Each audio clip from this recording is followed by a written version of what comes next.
നമുക്ക് അടുത്തതായി പഠിക്കാനുള്ളത് പാരലലോഗ്രാമും റോംബസിനെ കുറിച്ചാണ്. രണ്ടിൻ്റെ പെരിമീറ്റർ ഏരിയ നമുക്ക് ഇന്ന് ഡിസ്കസ് ചെയ്യാം.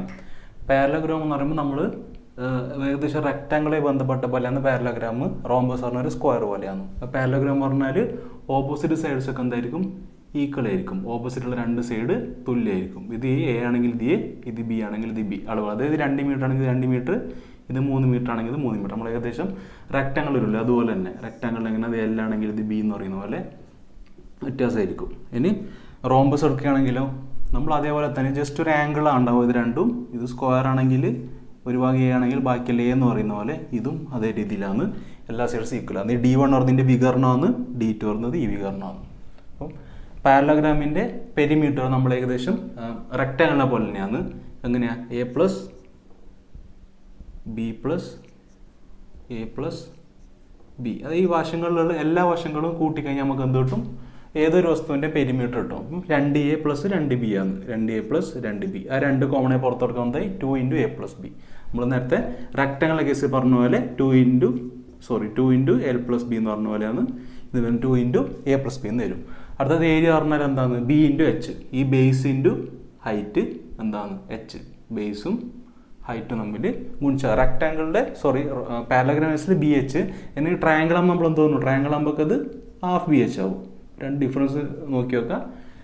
പാരലലോഗ്രാമിൻ്റെ ഏരിയ പറയുന്നത് b × h, base into height. അടുത്ത റോംബസിൻ്റെ പെരിമീറ്റർ എന്നത് 4 വശങ്ങൾ തുല്യമാണല്ലോ എന്തിൻ്റെ റോംബസ്. നമ്മുടെ സ്ക്വയർ പോലെ ചിന്തിച്ച് നോക്കിയാൽ മതി. അപ്പം 4 എയും കൂടി കൂട്ടാം, 4 വശങ്ങളും കൂട്ടിക്കഴിഞ്ഞാൽ എന്ത് കിട്ടും, ആ വസ്തുവിൻ്റെ ചുറ്റളവ് കിട്ടുമെന്ന് പറഞ്ഞിരുന്നു. അപ്പോൾ സ്ക്വയറിനെ പോലെ തന്നെ റോംബസിൻ്റെ ചുറ്റളവ് പറയുന്നത് എന്താണ്, 4 × a. നമ്മൾ ഈ ഡയഗണലിൻ്റെ ബേസിൽ എന്ത് ചെയ്തിട്ടുണ്ടെങ്കിൽ ആ ഇക്വേഷൻ എന്തായി മാറും, 2 × √d1² + d2². നിങ്ങൾക്ക് ചിലപ്പം ക്വസ്റ്റ്യനിൽ എന്തായിരിക്കും, എ എന്നുള്ള വശത്തിൻ്റെ അളവ് തന്നിരിക്കില്ല, അതിന് പകരം ഏതെങ്കിലും ഒരു ഡയഗണലിൻ്റെ അളവ് തന്നിരിക്കാം. അങ്ങനെ തന്നിട്ടുണ്ടെങ്കിൽ എന്ത് ചെയ്യേണ്ടത്, നിങ്ങൾ ഇത് വെച്ചിട്ടായിരിക്കും പെരിമീറ്റർ കാണാൻ നിങ്ങൾക്കുള്ള ഏക വഴി എന്ന് പറയുന്നത്. അപ്പം ഈ ഇക്വേഷൻ കൂടി നോക്കിയൊക്കെ വികരണങ്ങളാണ് തന്നിട്ടുണ്ടെങ്കിൽ, അതായത് ഡയഗണലാണ് തന്നിട്ടുണ്ടെങ്കിൽ എന്ത് ചെയ്യുക, 2 × √d1² + d2² എന്ന് ഓർമ്മിച്ച് വെക്കുക. അടുത്തത് ഏരിയ പറയുന്നത് ½ × d1 × d2.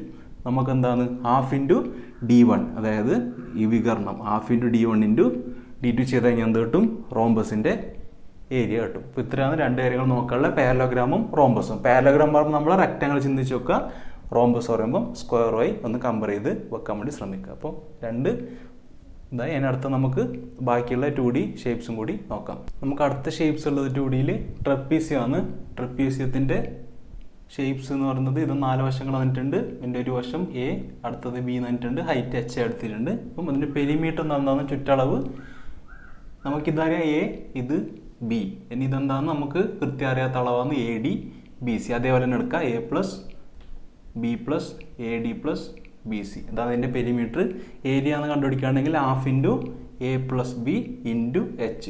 ഇതും കൂടി എടുത്തു കഴിഞ്ഞാൽ നമുക്ക് എന്ത് കിട്ടും, ഇതിൻ്റെ നമ്മൾ ½ BH വരില്ലേ. അപ്പോൾ ഇതിന് 2 ബേസ് ആയിട്ട് എടുക്കുക, ½ × a + b × h എടുക്കുക. അപ്പം ഇതാണ് ഇതിൻ്റെ ഏരിയ കണ്ടുപിടിക്കാനുള്ളത്.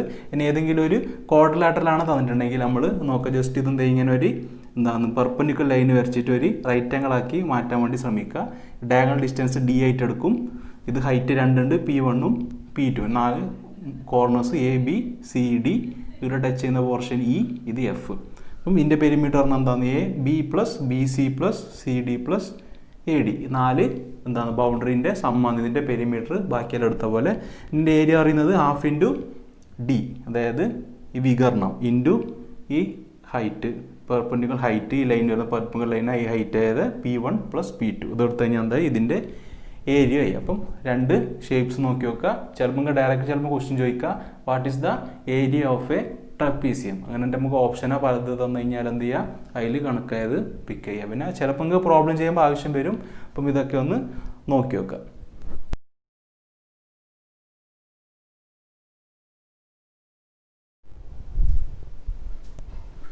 നമ്മൾ ഇതുവരെ മെൻസുറേഷനിൽ 2D ഫിഗേഴ്സിൻ്റെ എന്താണ് ഏരിയയും വോളിയമാണ് പഠിച്ചത്. പിന്നെ അടുത്തായി പഠിക്കാനുള്ളത് 3D ഷേപ്സിൻ്റെ ഇല്ലെങ്കിൽ ഫിഗേഴ്സിൻ്റെ എന്താണ് ഏരിയയും വോളിയം എങ്ങനെ കണ്ടുപിടിക്കാമെന്നാണ് ഡിസ്കസ് ചെയ്യാൻ പോകുന്നത്.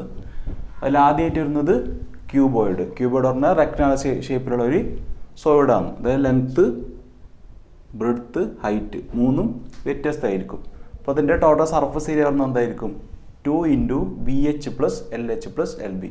അതായത് നമുക്ക് ഈ ഒന്നാമത്തെ ഒരു വശം ബേസ് എടുക്കുകയാണെങ്കിൽ ഇതിൻ്റെ ഏരിയ എന്താണ്? ഈ ലെങ്ത് ഇൻറ്റു ബ്രെഡ്ത്ത്, അതാണ് എൽ ഇൻറ്റു ബി പറയുന്നത്. ഇനി ഫേസ് 2 കൊടുക്കുകയാണെങ്കിൽ ഇതിൻ്റെ ഏരിയ എന്താണ്? ഈ ബ്രെഡ്ത്ത് ഇൻറ്റു ഹൈറ്റ്, അതാണ് ബി എച്ച്. ഇനി ഈ മൂന്നാമത്തെ ഫേസ്, അതായത് ഇതാണ് എടുക്കുന്നുണ്ടെങ്കിൽ മൂന്നാമത്തെ ഏരിയ എന്തായിരിക്കും? L into H. ഇങ്ങനെ എന്താണ്? എത്ര സൈഡ് ഉണ്ട്? 6 സൈഡ് ഉണ്ട്. അപ്പോൾ മൊത്തം ഇപ്പോൾ 3 സൈഡിൻ്റെ കാര്യമാണ് ഞാൻ പറഞ്ഞത്. ഇതുപോലെ ബാക്ക് വശത്തും ഇതുപോലെ 3 വശമുണ്ട്, മൊത്തം 6 വശം. അപ്പോൾ 2 ഇൻറ്റു എന്താണ്? B H plus L H plus L B ചെയ്താൽ എന്നിട്ട് നമുക്ക് അതിൻ്റെ ഏരിയ കിട്ടും. ഇത് ഒന്നാമത്തെ വശം എന്ന് പറയുന്നത് ഈ ബേസാണ്, ഇത് മൊത്തം കൺസിഡർ ചെയ്യുക. രണ്ടാമത്തെ എന്ന് പറയുന്നത് ഈ സൈഡാണ്, ഇത് മൊത്തം കൺസിഡർ ഇതിൻ്റെ ഏരിയ ബി ഇൻറ്റു എച്ച്. ഒന്നാമത്തെ എൽ ഇൻറ്റു ബി. മൂന്നാമത്തെ ഇത് എന്താണ്? സൈഡ് എടുക്കുകയാണെങ്കിൽ ഇത് വരും, മുന്നിലത്തെ ഈ ഫേസ്. ഇതുപോലെ ഇതിൻ്റെ അപ്പുറത്തെ സൈഡ് ഉണ്ടാവും. അതൊക്കെ കൂടിയിട്ടാണ് ഈ 2 ഇൻറ്റു പറയുന്നത്. അടുത്ത വോളിയം പറഞ്ഞാൽ എന്താണ്? വോളിയം പറഞ്ഞാൽ ലെങ്ത് ഇൻറ്റു ബ്രെഡ്ത്ത് നമ്മൾ ഏരിയ, അതിൻ്റെ കൂടെ ഒരു ഹൈറ്റും കൂടി എന്താ മൾട്ടിപ്ലൈ ചെയ്ത് കഴിഞ്ഞാൽ എന്തായി? വോളിയം. എൽ ഇൻറ്റു ഈ ലെങ്ത്ത് വിഡ്ത്ത് ഹൈറ്റ് എച്ച് എടുത്ത് കഴിഞ്ഞാൽ അതിൻ്റെ ഏരിയ. അതല്ലെങ്കിൽ നമുക്ക് വേറെ ഇക്വേഷൻ ഉള്ളത് √(a1 into a2 into a3). അതായത് ഈ ഒന്നാമത്തെ വശത്തിൻ്റെ ഏരിയ ഇൻറ്റു രണ്ടാമത്തെ വശത്തിൻ്റെ ഏരിയ ഇൻറ്റു മൂന്നാമത്തെ വശത്തിൻ്റെ ഏരിയ നമ്മളിവിടെ കണ്ടുപിടിച്ചത്. അത് 3 ഗുണിച്ച് കഴിഞ്ഞാൽ എന്ത് കിട്ടും? നമുക്ക് ഇതിൻ്റെ മൊത്തം വോളിയം കിട്ടും. സാധാരണ ഉപയോഗിക്കുന്ന ഇക്വേഷൻ ഇതാണ്. നമ്മൾ ചില പ്രോബ്ലത്തിൽ എന്താണ് മാറ്റം വരുമ്പോൾ അതിനനുസരിച്ച് ഇത് യൂസ് ചെയ്യേണ്ടി വരും. അടുത്ത പറഞ്ഞാൽ ക്യൂബാണ്. നമ്മൾ ക്യൂബോയിഡ് പറഞ്ഞു കഴിഞ്ഞാൽ എന്തായാലും റെക്ടാങ്കുലർ ഷേപ്പാണ്, ലെങ്ത്തും ബ്രെഡ്ത്തും ഹൈറ്റും ഒക്കെ വ്യത്യസ്തമായിരിക്കും. പക്ഷേ ക്യൂബിൻ്റെ കേസിൽ എന്താണ്? നമ്മൾ സ്ക്വയർ പോലെയാണ്, 2D ഷേപ്പിൽ എടുക്കുകയാണെങ്കിൽ സ്ക്വയർ പോലെയാണ് നമുക്ക് ക്യൂബിനെ കമ്പയർ ചെയ്യാൻ പറ്റുക. മൊത്തം സ്ക്വയറിന് എന്താണ്? 2D ഷേപ്പിൽ ലെങ്ത്തും എന്താണ്? ഒരു ബ്രെഡ്ത്തും മാത്രമേ ഉണ്ടാവും, ലെങ്ത്തും ഒരു ബ്രെഡ്ത്തും. പക്ഷേ ഇതിനെന്തുണ്ട്? ഒരു ഹൈറ്റും കൂടി വരുന്നുണ്ട്. അതായത് ഒരു ഹൈറ്റും കൂടി വരുന്നുണ്ട്. ഇത് ബ്രെഡ്ത്ത് എടുത്തു കഴിഞ്ഞാൽ ലെങ്ത്തും ഇത് ബ്രെഡ്ത്ത്, ഇതിനൊരു ഹൈറ്റും കൂടി വരുന്നുണ്ട്. അങ്ങനെ വരുന്ന ഷേപ്പിന് നമുക്ക് എന്താ പറയുക? ഹൈറ്റും കൂടി ഉണ്ടെങ്കിൽ അത് 3D ഷേപ്പാണ്. അപ്പോൾ അതിൻ്റെ വോളിയം എന്ന് പറഞ്ഞാൽ എന്തായിരിക്കും? എ ക്യൂബ് ആയിരിക്കും. ഏരിയ പറയുന്നത് a². ഇതിൻ്റെ ഇപ്പം നമ്മൾ ഈ വശം മാത്രം എടുക്കുകയാണെങ്കിൽ, ഈ വശം മാത്രം എടുക്കുകയാണെങ്കിൽ ഇതിൻ്റെ ഏരിയ എന്തായിരിക്കും? ഇതൊരു സ്ക്വയറെ കൺസിഡർ ചെയ്യുക. ഇതിൻ്റെ ഏരിയ വശം ഇൻറ്റു വശം a². അങ്ങനത്തെ എത്ര വശങ്ങളുണ്ട്? 1 2 3 4 5 6. അങ്ങനെ എത്രയാണ്? 6 വശങ്ങളുണ്ട്. ഒരു 3D ഷേപ്പിന് നമ്മൾ സ്ക്വയർ അല്ലെങ്കിൽ ക്യൂബോർഡ് അഥവാ ക്യൂബ് എടുക്കുകയാണെങ്കിൽ എന്താണ്? 6 വശങ്ങളാണ് ഉള്ളത്. 6 വശങ്ങളുണ്ട്. അപ്പം 6ൻ്റെ ഏരിയ സെപ്പറേറ്റ് കാണണം. അപ്പം 6 ഇൻറ്റു a² ആണ് ഒരു ക്യൂബിൻ്റെ ടോട്ടൽ സർഫസ് ഏരിയ. ഇതിൻ്റെ വോളിയം എന്തായിരിക്കും? a cube.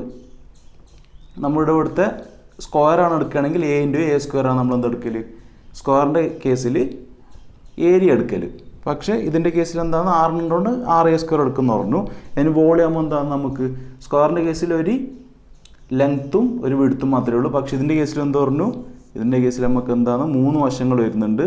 അതായത് ഇവിടെ ഒരു ലെങ്ത്ത് ഉണ്ട്. സ്ക്വയറിൻ്റെ കേസിൽ അല്ലെങ്കിൽ ക്യൂബിൻ്റെ കേസിൽ എല്ലാ വശങ്ങളും തുല്യമാണ്, എല്ലാം ഈക്വലാണ്. ഇതിപ്പം 2 സെൻറ്റിമീറ്റർ ഉണ്ടെങ്കിൽ ഇത് 2 സെൻറ്റിമീറ്റർ 2 സെൻറ്റിമീറ്റർ 2 സെൻറ്റിമീറ്റർ എല്ലാം എന്തായിരിക്കും? 2 ആയിരിക്കും. അതുകൊണ്ട് എല്ലാ വശങ്ങളും എന്ന് എടുക്കുന്നുണ്ട്. അപ്പം എന്താണ്? ലെങ്ത്ത് ഇൻറ്റു ബ്രെഡ്ത്ത് ഇൻറ്റു ഹൈറ്റാണ് വോളിയം എന്ന് പറയുന്നത്. അത് a ക്യൂബായിട്ട് വരും. അപ്പം ക്യൂബോയിഡിൻ്റെ കേസിൽ L into B into H. ഇതിൻ്റെ വശങ്ങൾ എന്തായിരുന്നു? വ്യത്യസ്തമായിരുന്നു. അതുകൊണ്ട് L into B into H എടുക്കുന്നത്. Length breadth height. ക്യൂബിൻ്റെ കേസിൽ ലെങ്ത്തും ബ്രെഡ്ത്തും ഹൈറ്റും എല്ലാം ഈക്വലാണ്. ഇവിടെ എടുക്കുന്ന എൽ അഥവാ ബി അഥവാ എച്ച്, ലെങ്ത്ത് ബ്രെഡ്ത്ത് ഹൈറ്റ് എല്ലാം പറഞ്ഞാൽ തുല്യമാണ്. എ എന്ന് പറയുന്ന വാല്യൂ ആണ്. അതുകൊണ്ട് നമ്മൾ L into B into H എടുക്കാൻ എന്താണ്? a ഇൻറ്റു എ വരും. 3a എന്താണെന്ന് ഗുണിച്ച് കഴിഞ്ഞാൽ a ക്യൂബ് വരും. അതാണ് ഇതിൻ്റെ വോളിയം വരുന്നത്. അപ്പം 2 കേസസും 2ന് വ്യത്യാസം മനസ്സിലാക്കി വെക്കുക. ക്യൂബോയിഡ് ആണ് നമ്മളെ 2D ഷേപ്പുള്ള റെക്റ്റാങ്കിൾ പോലെ ബന്ധപ്പെടുത്തുക. ക്യൂബ് എന്ന് പറയുന്നത് സ്ക്വയർ പോലെ ബന്ധപ്പെടുത്തുക. ഇക്വേഷൻസും ഒന്ന് കണ്ട് പഠിച്ചു വെക്കുക.